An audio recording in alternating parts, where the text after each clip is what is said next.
তাবিজ করার জন্য? একটু কথার জবাব দেন না। নামাজে সুন্দর করে আপনি পড়বেন, তিলাওয়াত করবেন, এজন্য কি কোরআন এসেছে? বলেন, শুধু এ কারণে আসে নাই। কোরআন ঝাড়ফুঁকের জন্য শুধুমাত্র আসে নাই। কোরআন আল্লাহ রাব্বুল আলামিন নাজিল করেছেন আলিফ লাম র কিতাবুন আনজালনাহু ইলাইকা লিতুখরিজান নাসা মিনাজ যুলুমাতি ইলান নূর। আল্লাহ রাব্বুল আলামিন বলছেন, হে নবী, আমি আপনার প্রতি কিতাব অবতীর্ণ করেছি এ কারণে যে আপনি মানুষদেরকে সকল অন্ধকার থেকে, সকল জুলুমাত থেকে আপনি মানুষদেরকে নূর অর্থাৎ আলো, জান্নাতের দিকে আপনি নিয়ে আসতে পারেন। এজন্য আমি কোরআন দিয়েছি। বলেন সুবহানাল্লাহ। এই কোরআনুল কারীম থেকে আমি সূরাতুল আনআমের 162 নম্বর আয়াত, কত আয়াত? 162 নম্বর আয়াতের পরে কিছু কথা রাখতে চাই। কথাগুলো আপনারা মনোযোগের সাথে শুনবেন, হৃদয়ের ভিতরে গেঁথে নেবেন, মসজিদের বাইরে যে এই কথাগুলো আমল করবেন। বলে আল্লাহুম্মা আমিন। আমরা সবাই যেন আমল করতে পারি, কারণ আমরা বক্তব্য অনেক শুনেছি, অভাব আছে একটার, সেটা হচ্ছে কি? সেটা কিসের অভাব? আমলের অভাব।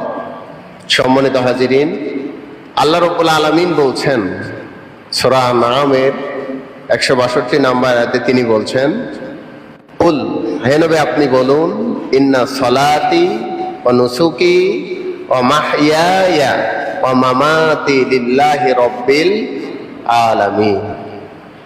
আল্লাহ তাআলা বলছেন, হে নবী আপনি তামাম পৃথিবীর মানুষদেরকে জানায় দেন, তারা যেন এটা বলে, ইন্না সলাতি, নিশ্চয় আমার নামাজ, ওয়া নুসুকি, আমার আত্মত্যাগ, আমার কুরবানি, ওয়া মাহইয়ায়া, আর আমার কি? জীবন, ওয়া মামাতি, আমার মরণ, লিল্লাহি রাব্বিল আলামিন, ওই আল্লাহর জন্য যিনি বিশ্বজগতের প্রতিপালক। সুবহানাল্লাহ বলতে ইচ্ছা করে না? এই ছোট্ট একটা আয়াত, কিন্তু অর্থ কিন্তু অনেক বেশি, অনেক গুরুত্বপূর্ণ। ইন্না সালাতি, এখানে তাগিদ দিয়ে আল্লাহ বলেছেন, নিশ্চয় আমার নামাজ। আজকের আমরা যে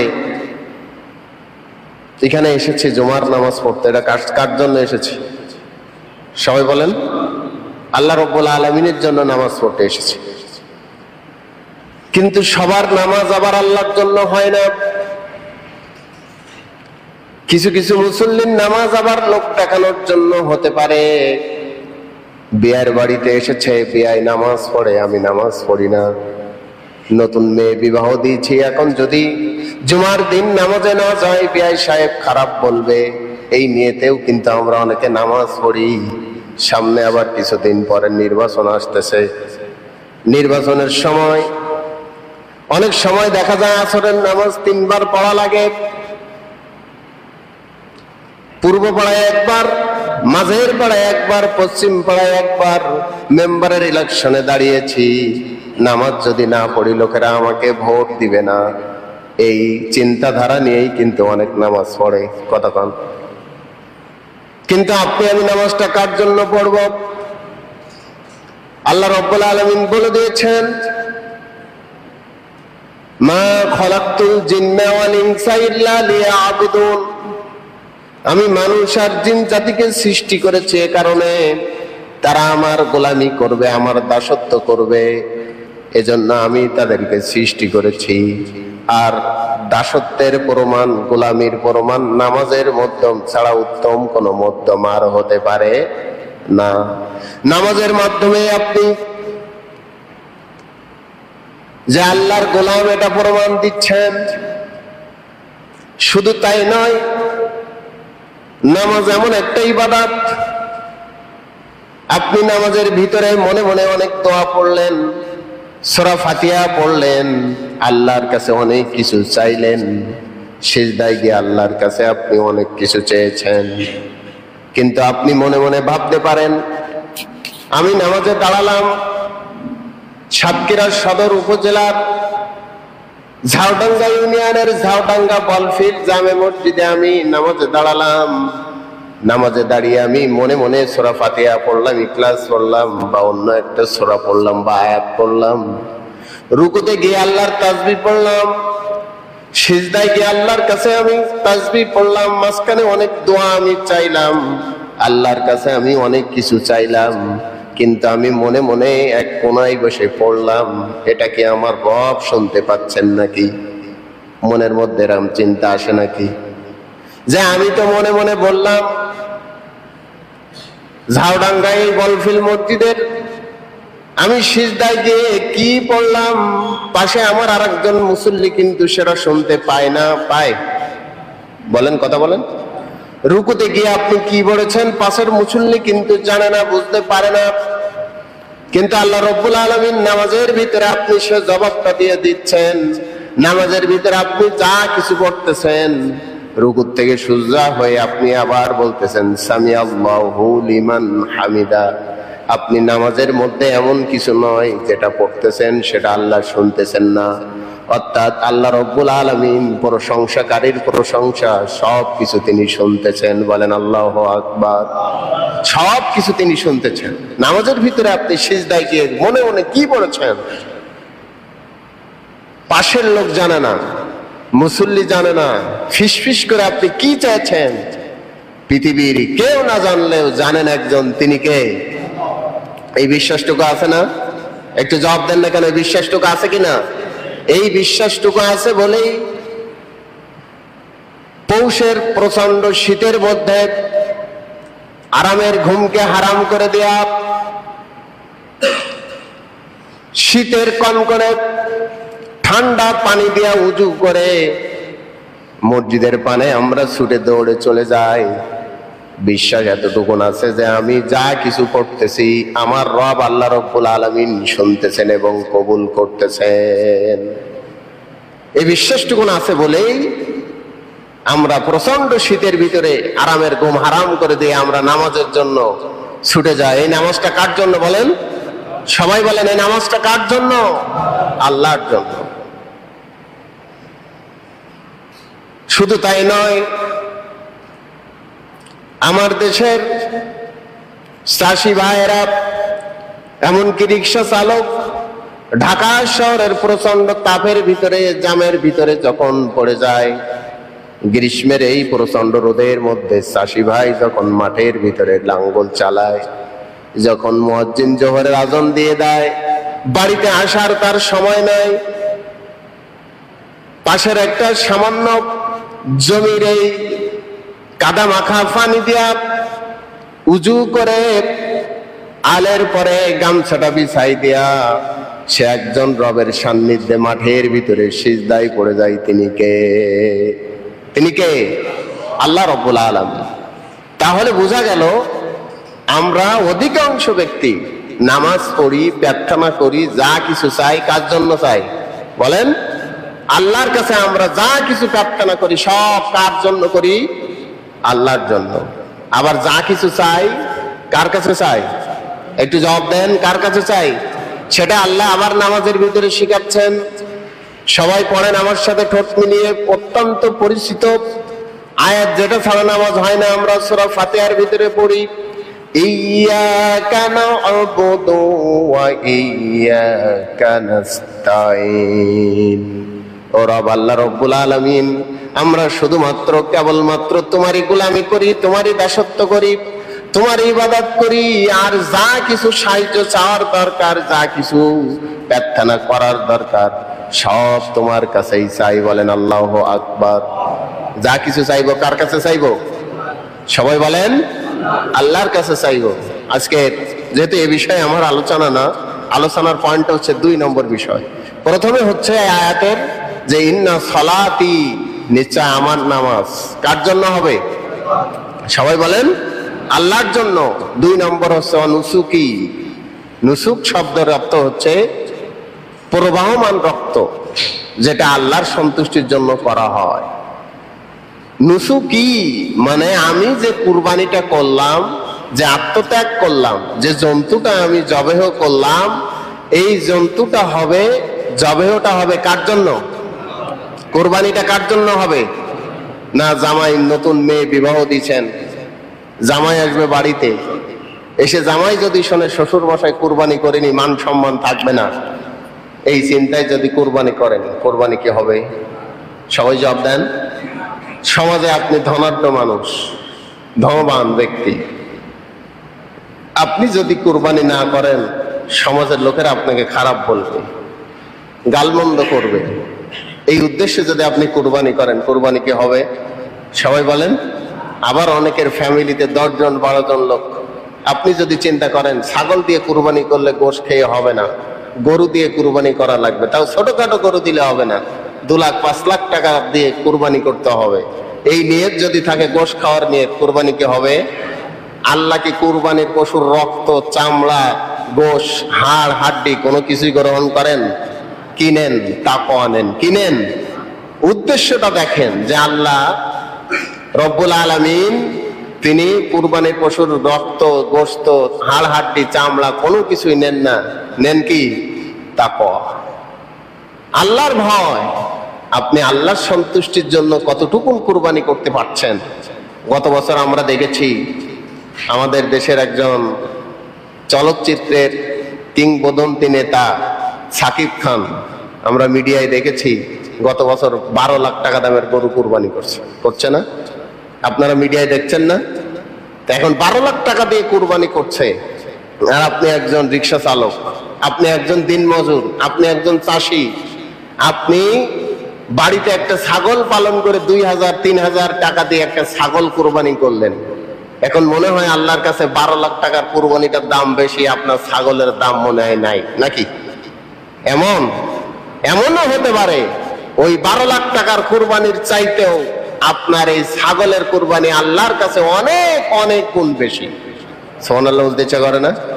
উদ্দেশ্যটা হচ্ছে কত টাকার গরু দিলেন, কত টাকার কুরবানি করলেন, কত মন গোশ হয়েছে, কত কেজি গোশ হয়েছে, এটা দেখার বিষয় নয়। দেখার বিষয় হচ্ছে যে আপনি কার সন্তুষ্টির জন্য আপনি কুরবানি করেছেন। তাহলে কুরবানি আমরা কার জন্য করব? আল্লাহর জন্য। এই যে এখন হজের মৌসুম চলতেছে, বাংলাদেশ থেকে সারা পৃথিবী থেকে হাজিরা সব হজের মৌসুমে কোথায় যাচ্ছে? মক্কাতুল মুকাররমা যাচ্ছে না? এই যে আল্লাহ রাব্বুল আলামিন হজের বিধানটা দিয়েছেন, এটা কিন্তু একটা ফরজ ইবাদত, কিন্তু এটা কি সবার জন্য? একটু জবাব দেন না কেন?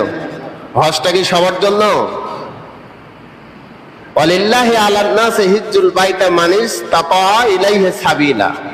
কোরআনের আয়াতটা এভাবে আসছে যে যারা যাওয়া এবং আসার খরচ যাদের আছে, যাদের যাওয়া আসার সামর্থ্য আছে, তাদের পরেই হজ করা কি ফরজ। এখন এই হজটা আমরা অনেকেই, বিশেষ করে বাংলাদেশের কালচার হচ্ছে এমন, 70 বছর বয়সের আগে হজ করা হয় না, তাই না? কোন আপনার টাকা নাই, আপনি রাসূলের কবরটা জিয়ারত করে যেতে পারেন, উমরা করতে পারেন, কম টাকার ভিতরে আপনি উমরা করে আসতে পারেন। যেমন আমাদের মসজিদের ইমাম সাহেব, আমার বড় ভাই হাফেজ আবু মুসা, মনে হয় কিছুদিন আগে উমরা করে আসছে, এখন মনে হয় হজে আছেন মসজিদের সেক্রেটারি জিয়াদ ভাই। আমরা তার জন্য দোয়া করি আল্লাহ তাআলা যেন সুস্থ শরীরে হজ করে আমাদের মাঝে ফিরে আসে, বলে আল্লাহুম্মা আমিন। তো এই হজটা হচ্ছে সবার জন্য না, এটা কিছু লোকের জন্য যারা ধনবান। কুরবানিটা হচ্ছে তাদের জন্য ওয়াজিব যারা নিসাব পরিমাণ মালের মালিক, এটা ইমাম সাহেব বলবেন। কিন্তু আমি এতটুকুন বলতে চাই, এই যে কুরবানি, এই যে হজ, এই যে হজের যে কার্যাবলীগুলি, এগুলি সব হচ্ছে আপনার আমার জাতির পিতা। জাতির পিতাকে এটা তো এইখান থেকে 5ই আগস্টের আগে বলার একটা সাহস ছিল না, একটু ভেজাল ছিল না 5ই আগস্টের আগে? কম জাতির পিতা কি? মিল্লাতা আবিকুম ইব্রাহিম। মুসলিম মিল্লাতের পিতাকে বলুন ইব্রাহিম আলাইহিস সালাম। আল্লাহ রাব্বুল আলামিন বললেন, ও ইব্রাহিম, আমি তোমাকে হজের ম্যানেজিং ডাইরেক্টর বানাতে চাই, তুমি কাবা ঘর নির্মাণ করো। আল্লাহ রাব্বুল আলামিনের কথা মোতাবেক হযরত ইব্রাহিম আর ইসমাইল আলাইহিস সালাম দুইজনে মিলে কাবা ঘর তৈরি করলেন। কাবা ঘর তৈরি করার পরে কিছু দূর গাঁথার পরে, রাজমিস্ত্রি যারা কাজ করেন বুঝবেন, দেওয়াল কিছু দূর গাঁথার পরে আমরা সাধারণত কি দেই, ভাড়া করি কিনা? তখন তো ওই জায়গায় কোনো কিছু তেমন কিছু নাই, মরু প্রান্তরের মাঝখানে কাবা ঘর নির্মাণ করছেন আল্লাহর হুকুমে হযরত ইব্রাহিম আর ইসমাইল আলাইহিস সালাম। যখন হাতের আর নাগাল পায় না, আল্লাহ রাব্বুল আলামিনের কাছে ইব্রাহিম আলাইহিস সালাম বললেন, ও আল্লাহ রাব্বুল আলামিন, আমি এখন কেমনে ঘর শেষ করব? আমি তো হাতের নাগাল পাই না। আল্লাহ রাব্বুল আলামিন জান্নাত থেকে একটা পাথর পাঠিয়ে দিলেন। ওই পাথরের পরে দাঁড়িয়ে ইব্রাহিম আলাইহিস সালাম যদি উপরে উঠতে মন চাইতেন, পাথর সঙ্গে সঙ্গে ইব্রাহিম আলাইহিস সালামকে নিয়ে উপরে উঠে যেত। আবার যখন নিচে নামতে ইচ্ছা করতেন, সঙ্গে সঙ্গে পাথর নিচে নেমে যেত। বলি সুবহানাল্লাহ। পৃথিবীর কোন মানুষ এক নয়, দুই নয়, কোটি কোটি বার যদি পাথরের পরে দাঁড়ায়, পায়ের চিহ্ন পাথরে পড়বে নাকি? পড়বে। কিন্তু আল্লাহর কি শান দেখেন। কুরআনুল কারীমের ভিতরে আল্লাহ রাব্বুল আলামিন মাকামে ইব্রাহিমকে মুসাল্লা বানানোর জন্য নির্দেশ দিয়েছেন। ইব্রাহিম আলাইহিস সালাম পাথরের পরে দাঁড়ানোর সাথে সাথে পায়ের ফুটপ্রিন্ট আল্লাহ রাব্বুল আলামিন পাথরের পরে দিয়ে দিয়েছেন। কিয়ামত পর্যন্ত এই পাথর কাবা শরীফের পাশে রাখা আছে, কিয়ামত পর্যন্ত থাকবে। আর ওখানে যে হাজিরা 2 রাকাত নামাজ আদায় করে। ইব্রাহিম আলাইহিস সালামের পায়ের চিহ্নকে আল্লাহ রাব্বুল আলামিন অক্ষত রেখে দিয়েছেন। কাবা ঘর যখন নির্মাণ করা সমাপ্ত হয়ে গেল, আল্লাহ রাব্বুল আলামিনের কাছে দোয়া করলেন। সেটা আল্লাহ রাব্বুল আলামিন কুরআনুল কারীমের ভিতরে কোট করে দিয়েছেন। আল্লাহ রাব্বুল আলামিন বলেছেন, আর ইব্রাহিম আলাইহিস সালাম আর ইসমাইল যখন কাবা ঘর শেষ করলেন, আল্লাহর কাছে দোয়া করলেন, রব্বানা তাকাব্বাল মিন্না ইন্নাকা আনতাস সামিউল আলিম ওয়া তুব আলাইনা ইন্নাকা আনতাত তাওয়াবুর রহিম। জোরে বলুন আল্লাহু আকবার। এই দোয়া আমরা করি কি করি না? আল্লাহ রাব্বুল আলামিন, আমি আর আমার সন্তান মিলে এই কাবা ঘর তৈরি করেছি, আপনি এটা আমাদের পক্ষ থেকে গ্রহণ করেন। আপনি সব কিছু শোনেন, আর আপনি হচ্ছেন দয়াময়। আল্লাহ রাব্বুল আলামিন এবার ইব্রাহিমকে ঘোষণা দিয়ে দিলেন, ও ইব্রাহিম, তাহিরা বাইতি, আমার ঘরকে তুমি পরিষ্কার পরিচ্ছন্ন করো। লিত্তাইফিনা, তাওয়াফকারীদের জন্য, ওয়াল আকিফিনা, আর ইতিকাফকারীদের জন্য, রুকআই সুজুদ আর রুকুকারী সিজদাকারীদের জন্য আমার এই ঘর তুমি পরিষ্কার করো, ঝাড়ু দাও। ঝাড়ু দিচ্ছেন কে? কে দিচ্ছেন? হযরত ইব্রাহিম আলাইহিস সালাম ঝাড়ু দিচ্ছেন আল্লাহর ঘর, আল্লাহর অর্ডার মোতাবেক। এখন আমাদের আল্লাহর ঘর তো কাবা ঘরে আমাদের যাওয়ার সম্ভব না। এই ঘরটা কার ঘর? মসজিদ কার ঘর? আল্লাহর ঘর। এই ঘর ঝাড়ু দেওয়ার দায়িত্ব আমাদের আছে না নাই কোন? কিন্তু আমরা খাদেম সাহেব যদি একটু ময়লা থাকে, এখানে ময়লা কেন, একটু ঝাড়ু দেওয়া যায় না? বিশ্বনবী বলেছেন, যদি তোমার মনের কোনো চাওয়া যদি তুমি মিটাতে চাও, তুমি মসজিদের দিয়ে ঝাড়ু দাও। সুবহানাল্লাহ বলতে ইচ্ছা করে না? এজন্য কবি নজরুল একটা সঙ্গীত বলেছেন, মসজিদের ঝাড়ু বরদার হোক আমারে হাত। এজন্য আমরা যখন একটু সময় পাবো মসজিদের আমরা একটু ঝাড়ু দেওয়ার চেষ্টা করবো, বলি ইনশাআল্লাহ, যেটা করেছেন আমাদের জাতির পিতা হযরত ইব্রাহিম আলাইহিস সালাম। 3 নম্বরে কি বললেন? মসজিদ যখন পরিষ্কার হয়ে গেল, কাবা ঘর যখন ক্লিন হয়ে গেল, সাফ হয়ে গেল, নামাজের জন্য যখন উপযুক্ত হয়ে গেল, এবার আল্লাহ রাব্বুল আলামিন হযরত ইব্রাহিম আলাইহিস সালামকে অর্ডার করে দিলেন, ও ইব্রাহিম আযিন ফিন নাসি বিল হজ, ও ইব্রাহিম তুমি এখন মানুষের মাঝে আযান দিয়ে দাও হজের জন্য। কিসের জন্য আযান দাও? হজের জন্য আযান দিয়ে দাও। আল্লাহর এই অর্ডার শোনার সাথে সাথে ইব্রাহিম আলাইহিস সালাম বললেন, ও আল্লাহ রাব্বুল আলামিন, ধুধু মরুভূমি, কোনো মানুষ নাই, পাখি নাই, কোনো প্রাণীকুল নাই, আমি আর আমার সন্তান ইসমাইল ছাড়া কেউ নাই, এই মরুপ্রান্তরে আযান দিয়ে শুনবে কে? তখন আল্লাহ রাব্বুল আলামিন বললেন, ও ইব্রাহিম তুমি শুধু আযান দিয়ে দাও, আর আমার মুমিন বান্দাদের হৃদয়ে, মুমিন বান্দাদের কানে আযান পৌঁছানোর দায়িত্ব আমি আল্লাহ রাব্বুল আলামিন নিজেই নিয়ে নিয়েছি। সেই আযান আমরা কি কেউ শুনেছিলাম তখন? কথার জবাব দেন। আমরা কিন্তু কেউ শুনি নাই। আমরা তখন কোথায় ছিলাম? আলমে আর রুহের জগতে আমরা ছিলাম। আল্লাহ রাব্বুল আলামিন ও ইব্রাহিমের আযানকে রুহের জগতে আপনার আমার শোনার ব্যবস্থা করেছে। সুবহানাল্লাহ বলতে ইচ্ছা করে না? ওই আযান শুনে আমরা যারা লাব্বাইক বলেছি তারাই আমরা মক্কাতুল মুকাররমায় গিয়ে হজ করতে পারবো। বলি সুবহানাল্লাহি ওয়া বিহামদিহি। দেখেন, পৃথিবীর এমন কোন ধর্মীয় উপাসনালয় নয় যে যেখানে দিন রাত 24 ঘন্টা কোনো সেকেন্ড বাদ নাই। এমনকি বছরের 365 দিনেরও 1 সেকেন্ড পরিমাণ মুহূর্ত বাকি নাই যেখানে তাওয়াফ হচ্ছে না। সুবহানাল্লাহ বলতে ইচ্ছা করে না? পৃথিবীর একমাত্র মুসলমানদের কিবলা কাবা ঘর, দিন রাত 24 ঘন্টা বছরের 365টা দিন সব সময় ওখানে তাওয়াফ হচ্ছে। চিন্তার একটা বিষয় না বলেন? সকাল নাই, সন্ধ্যা নাই, রাত নাই, দুপুর নাই, বিকাল নাই, সব সময় আল্লাহ রাব্বুল আলামিন তার এই ঘরকে তাওয়াফের ব্যবস্থা করে দিয়েছেন। সুবহানাল্লাহি ওয়া বিহামদিহি।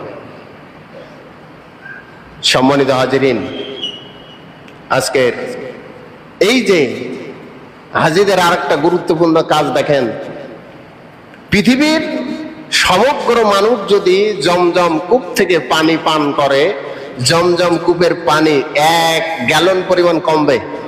একটু জবাব দেন না। এই জমজম কূপটা আসছে কিসের জন্য জানেন তো ইতিহাস? তারপরেও বলি, হজের যতগুলি কাজ হযরত ইব্রাহিম, হযরত ইসমাইল আর মা হাজার আলাইহিস সালামের মাধ্যমে এই হজের কাজগুলি, বলে আল্লাহু আকবার। হজের সকল কাজ, সমস্ত কাজগুলি এই 3 জনকে কেন্দ্র করে। ইতিহাস জানেন, ইব্রাহিম আলাইহিস সালাম 86 বছর বয়স যখন ওনার, তখন আল্লাহ রাব্বুল আলামিন একটা সন্তান দিলেন। নাম কি? হযরত ইসমাইল আলাইহিস সালাম। এই সন্তান হওয়ার সাথে সাথে আল্লাহ তাকে কি পরীক্ষা নিয়েছেন? বললেন, ইব্রাহিম, তুমি তোমার সন্তানকে আর স্ত্রীকে মরুভূমির বুকে রেখে আসো, যেখানে কোনো পানি নাই, খাওয়ার নাই, গাছ নাই, লোক নাই, জনগণ নাই, কিছু নাই, বাড়ি নাই, ঘর নাই, কোনো কিছুই নাই। মরুভূমি, ধুধু মরুভূমি, যতদূর চোখ যায় আর আসে শুধু বালু আর বালু। হযরত ইব্রাহিম আলাইহিস সালাম রেখে আসলেন। মা হাজার আলাইহিস সালামের যখন পিপাসায় বুক ফেটে যায়, বুকের দুধ পর্যন্ত শুকিয়ে আসছে, উনি পানির সন্ধানে বেরিয়ে গেলেন। দেখবেন মরুভূমির ভিতরে, আপনারা যারা কুয়াকাটা অথবা কক্সবাজার সমুদ্র সৈকতে গেছেন, প্রচন্ড রোদের মাঝখানে যখন সমুদ্র সৈকতের দিকে তাকাবেন, দেখবেন ওই যে দুটি বালুকানার ভিতরে যেন পানি পানি ভাব দেখা যায়, যায় কিনা কন? হযরতে হাজার আলাইহিস সালাম পানি না পেয়ে মরুভূমির ধুধু প্রান্তরের দিকে তাকালেন। সাফা পাহাড়ের দিকে তাকিয়ে দেখলেন নিচে মনে হয় পানির ফোয়ারা উঠতেছে। তিনি দৌড়ে সাফা পাহাড়ের দিকে চলে গেলেন। সাফা পাহাড়ের ওখানে গিয়ে দেখলেন বালুকানা, কোনো পানি নাই। আবার তিনি মারওয়া পাহাড়ের দিকে তাকালেন, তাকায় দেখলেন ওখানে ধুধু মরুভূমির পাশে যেন পানির ফোয়ারার মতো দেখা যায়। তিনি আবার মারওয়া পাহাড়ের দিকে দৌড়ালেন, এসে দেখলেন সেখানেও বালুকানা। আবার তিনি সাফার দিকে তাকালেন, আবার তিনি দৌড়ালেন। এইভাবে 7 বার সাফা আর মারওয়ার মাঝখানে দৌড়াদৌড়ি করলেন শুধুমাত্র পানির জন্য। আল্লাহ রাব্বুল আলামিন আসমান থেকে মা হাজার আলাইহিস সালামের দৌড়াদৌড়িটা এত পছন্দ করেছেন, কিয়ামত পর্যন্ত যত হাজিরা হজ করতে যাবে এই সাফা আর মারওয়ার পাহাড়ের মাঝখানে দৌড়াদৌড়িকে আল্লাহ রাব্বুল আলামিন আবশ্যক করে দিয়েছেন, আবশ্যক করে দিয়েছেন। মা হাজারের স্মৃতি যে পানির জন্য কত কষ্ট করেছেন, এসে দেখলেন তার কলিজার টুকরা সন্তান ইসমাইল আলাইহিস সালামের পায়ের পাশ দিয়ে নিচ থেকে পানি উঠতে শুরু করেছে। মা হাজার আলাইহিস সালাম সন্তানকে কোলে নিয়ে, ছোট ছেলে মেয়েরা দেখবেন বিশেষ করে রাজমিস্ত্রিরা যখন এই সিমেন্ট দিয়ে মশলা যখন মাখান, ভেতরে পানি দেন, পানি যে বাড়তে চলে যায় মশলা দিয়ে আটে দেন না, কি এরমটা করে কিনা? ঠিক তদ্রুপ বালুকণা দিয়ে মা হাজার আলাইহিস সালাম এই পানির ফোয়ারা যাতে চতুর্দিকে না চলে যায়, বালুকণা দিয়ে, পাথর আর বালুকণা দিয়ে তিনি ওই পানিটা আটকালেন আর বললেন ঝাম ঝাম। তিনি তো আরবি ভাষা জানতেন না, তিনি সুরিয়ানি ভাষায় কথা বলতেন। সুরিয়ানি ভাষায় ঝাম ঝাম শব্দের অর্থ হচ্ছে থেমে যা, পানি তুই বন্ধ হয়ে যায়, এতটুকুনির ভিতরে সীমাবদ্ধতা। আল্লাহ রাব্বুল আলামিন তার মুখ মিশ্রিত এই পানিকে কিয়ামত পর্যন্ত এই কূপটার নাম দিয়েছেন ঝমঝম। সুবহানাল্লাহ। কি আজীব! কিয়ামত পর্যন্ত পৃথিবীর সব মানুষ যদি একসঙ্গে ওখান থেকে হাজার হাজার কোটি কোটি গ্যালন পানি যদি উত্তোলন করে, 1 ফুট পরিমাণে 1 ইঞ্চি পরিমাণ পানিও জমজম কূপের কমবে না। সুবহানাল্লাহ। এই রহমতটা কার? সবাই বলেন আল্লাহ।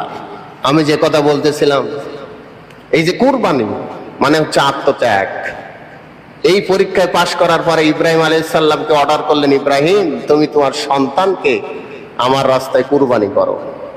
এই ঘটনা আমি বলতেছি না। তিনি কি কুরবানি দিতে যান নাই সন্তানকে? কথার জবাব দেন না কেন? গিয়েছেন। তিনি ছুরি চালিয়েছেন। হযরত ইব্রাহিম আলাইহিস সালাম যখন ইসমাইলের গলায় ছুরি চালিয়েছেন, বিসমিল্লাহি আল্লাহু আকবার বলে, আব্বার মুখে আল্লাহু আকবার বাণী শুনে হযরত ইসমাইল আলাইহিস সালাম বুঝলেন আমার জীবনের অন্তিম সময়, আমি এখনই কুরবানি হয়ে যাব, আমি তো আর ফিরবো না, দুনিয়াবীর জীবনে আমি তো আর বাঁচবো না, আমাকে এখনই চলে যেতে হবে। উনি শেষ কথা বললেন, লা ইলাহা ইল্লাল্লাহ, যে আমি আর বাঁচবো না, যেহেতু আমি কালেমা পাঠ করলাম। ইব্রাহিমের আল্লাহু আকবার, ইসমাইলের লা ইলাহা ইল্লাল্লাহ, এইটা দেখে ছুরি চালানো দেখে আসমান থেকে জিবরাইল আলাইহিস সালাম তড়িঘড়ি করে আসার সময় তিনি জোরে পড়লেন আল্লাহু আকবার, আল্লাহু আকবার। আর জিবরাইলের আওয়াজ শুনে আসমানের সব ফেরেশতারা বলে উঠলেন ওয়ালিল্লাহিল হামদ। এই জন্য কিন্তু আমরা এই দোয়াটাই পড়ি। হযরত জিবরাইল আলাইহিস সালাম বলেন, আমি 3 বার পৃথিবীতে এত দ্রুত সময় এসেছি, অন্য কোন সময় এত দ্রুত সময় আসেনি। তার ভিতরে হযরত ইব্রাহিম আলাইহিস সালাম যখন আল্লাহু আকবার বলে আপন সন্তানের গলায় যখন ছুরি চালিয়েছে, আমি আল্লাহর অর্ডার মোতাবেক ওই সিদরাতুল মুনতাহা থেকে জান্নাত থেকে দুম্বা নিয়ে এসে, কোন দুম্বা? হযরত আদম আলাইহিস সালামের সন্তান হাবিল আর কাবিল 2 ভাই, একজন জব দিয়েছেন আর একজন যে দুম্বা কুরবানি করেছিলেন, ওই দুম্বাটা আল্লাহ কবুল করেছিলেন। দুম্বাকে আল্লাহ ভস্য করে জান্নাতে রেখে দিয়েছিলেন। আর ওই দুম্বা হযরত ইসমাইল আলাইহিস সালামের গলায় যখন ছুরি চালানো হয়েছে, জিবরাইল আলাইহিস সালাম তড়িঘড়ি করে এসে ইসমাইলকে সরায় দেয়া ওই জান্নাতি দুম্বা দিয়েছেন। বলেন সুবহানাল্লাহ। ইব্রাহিম কি জানতো এটা? সবাই বলেন। উনি জেনেছেন কি ওনার সন্তান ইসমাইল কি হয়েছে? কুরবানি হয়েছে। উনি চোখ খুলে দেখলেন যে ইসমাইল আলাইহিস সালাম পাশে হাসতেছেন, আর কি কুরবানি হয়েছে?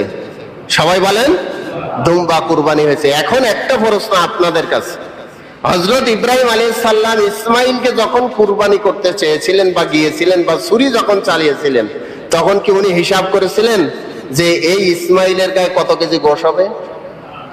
সবাই বলেন না। উনি কার সন্তুষ্টির জন্য কুরবানি করেছিলেন বলেন? সবাই বলেন আল্লাহর সন্তুষ্টির জন্য কুরবানি করেছিলেন, গোশত খাওয়ার জন্য নয়। আজকের যদি দুম্বা কুরবানি না হয়ে ইসমাইল কুরবানি হতো, আপনার আমার সন্তান কুরবানি দিতে হতো না? সবাই বলেন। যখন নিজের সন্তান কুরবানি করতে হতো 86 বছর বয়স, আমাদের যদি 30-35 বছর বয়সের যদি সন্তান না আসে, 40 বছর যদি পার হয়ে যায়, কত হতাশ। কথার একটু জবাব দেন না কেন?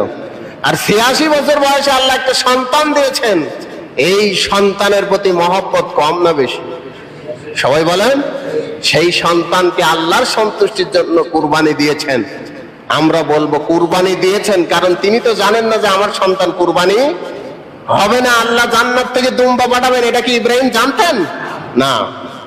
এজন্য আমরা কুরবানি দিব নিছক এক ব্যক্তির, একজন রবের সন্তুষ্টির জন্য। তিনি কে? সবাই বলেন আল্লাহ। কুরবানির মাসলা মাসাইল সম্পর্কে ইমাম সাহেবের কাছ থেকে শুনে নেবেন। তাহলে আমাদের নামাজ হবে কার সন্তুষ্টির জন্য? আমাদের কুরবানি, আমাদের আত্মত্যাগ, আমাদের সময় দান, আমাদের আত্মত্যাগ হবে কার জন্য? সবাই বলেন আল্লাহর জন্য। আর 2টা পয়েন্ট আছে, অমামাতি অমাহিয়া, আর আমার জীবন। আমার জীবনটা কার জন্য? সবাই বলেন আল্লাহর জন্য। না, এই মসজিদের মধ্যে আল্লাহর জন্য, বাইরে গেলে নেতার জন্য। এই জীবনটা কার জন্য? এই জীবন এখনই যদি আপনার ফুরায় যায়, আপনি কি বাঁচবেন? সবাই বলেন। আপনি যদি আজীবন এই মসজিদের মধ্যে বসে থাকেন, আপনি মরবেন না? কথার জবাব দেন না কেন?